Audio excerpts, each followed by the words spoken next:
Hi everyone!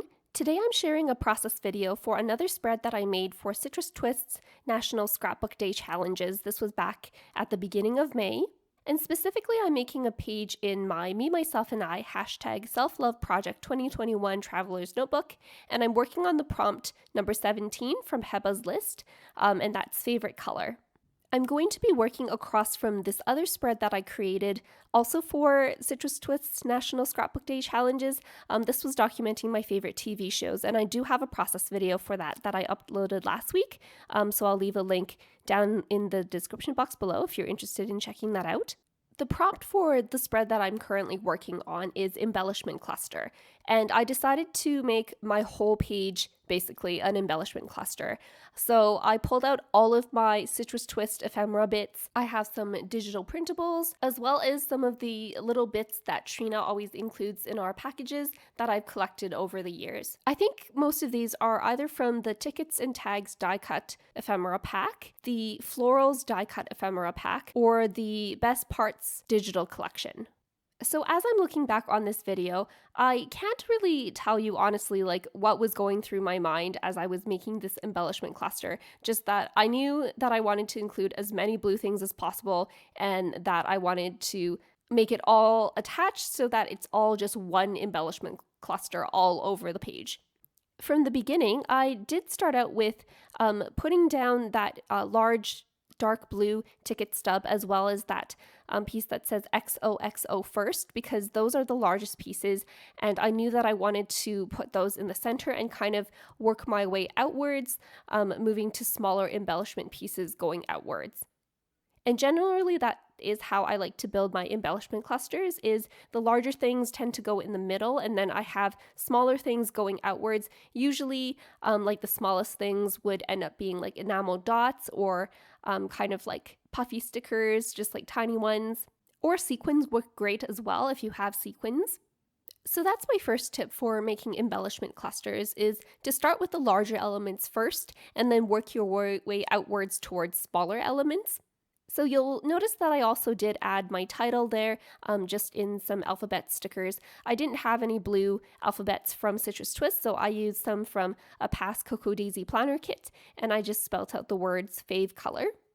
Another tip that I have for making embellishment clusters is to use kind of like a balance between a few different colors. So in this example, I am primarily just using blue because blue is my favorite color, but I do have different shades of blue. So I have some teal type blues, I have like a kind of like a truer blue in the middle, and I have some lighter blues as well.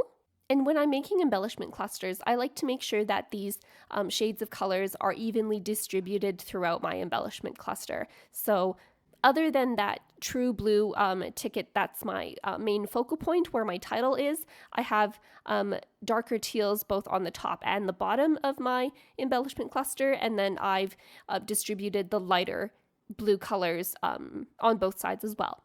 Another tip that I have when making especially like a bit more complex embellishment clusters is to use some sort of adhesive that might be a bit repositionable. So I am using my Tombow Mono permanent adhesive tape runner, and even though it's permanent, it does give some sort of play time so that I can remove and replace some of the elements as I want to. And it's not like a liquid glue where like once it's dried, it's completely dried on and you can't move it anymore. And if you try to move it, then it creates a huge mess because it's wet. You'll notice as well that I have the embellishment cluster off the page right now as I'm trying to build the main parts of it. And that's just because if I stick it onto the page, it's harder to peel off the pieces and stick some pieces down beneath the layers if I want to create a bit more layers in my project. And so I find that it's easiest, at least for me, to not stick it down to the page permanently yet until I have most of my main larger pieces in place. And that brings me to the next tip that I have for embellishment clusters, which is to make sure that you are layering your pieces in front and behind one another, and feel free to play around with how you like the placements of different elements. So you can see here that I have this little sprig of leaves coming out from the bottom left corner there, and I've primarily placed this behind some of the other elements like that blue flower, but I did place some of the leaves above as well, and so that just creates a bit more dimension when you're working with something like this project.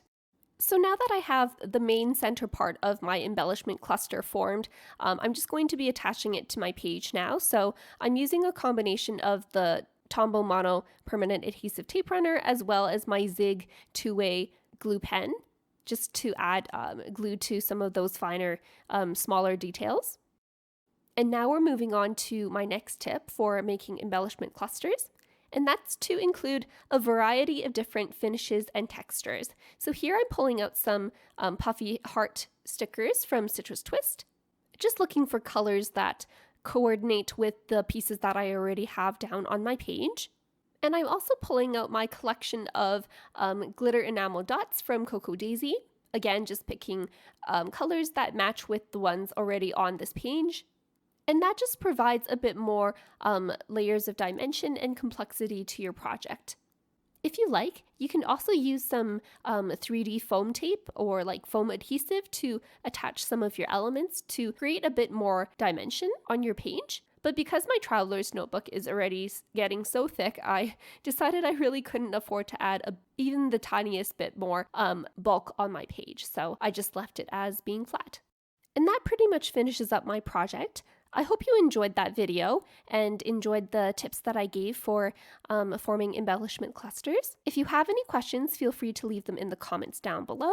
Make sure to give this video a thumbs up if you liked this video, and make sure to subscribe for more videos. Thanks for watching!